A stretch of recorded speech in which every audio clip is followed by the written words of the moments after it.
Медиумската фела е условена од неколку законски решенија, во кои минатото сме имале дебата дали воопшто треба да ги имаме или не треба да ги имаме. Еден од нив е законот за медиуми, како и паралелно законот кој ги уредува лиценците, тоа е законот за аудио и аудиовизуелни услуги.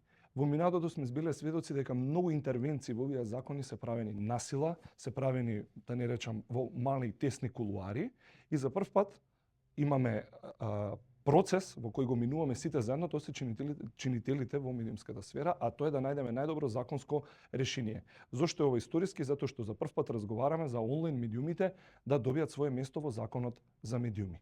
И од тука почнуваат advantages, десет предности, недостатоци на ова законско решение, затоа моравме да се соочиме со Министерството за дигитална трансформација, затоа што предлогот дојде од нив, а тоа е да се интервенира во законот за медиуми, каде што се додава главата онлайн медиуми. Во однос на дефиницијата и дејноста која треба да извршуваат, сите сме согласни дека онлайн медиумите ќе си добијат своја шифрена дејност, преку правен и физички субјект, да нема дилема, ќе бидат регистрирани во Централниот регистар за да добијат таа шифрена дејност, но онаму каде што се спориме е еден од аспектите за да можат да добијат место во регистарот на професионални онлайн медиуми кој ќе се наоѓа во Агенцијата за аудио и аудиовизуелни услуги. Покрај импресумот, покрај МК домејнот, покрај шифрата на дејност која споменав претходно, се заговара и бројот на вработени. Затоа ние преку дебата сакавме да добиеме впечаток дали е потребно кога ќе се регистрира еден онлайн медиум, за да може да аплицира во професионалниот регистар на медиуми, треба да има 5,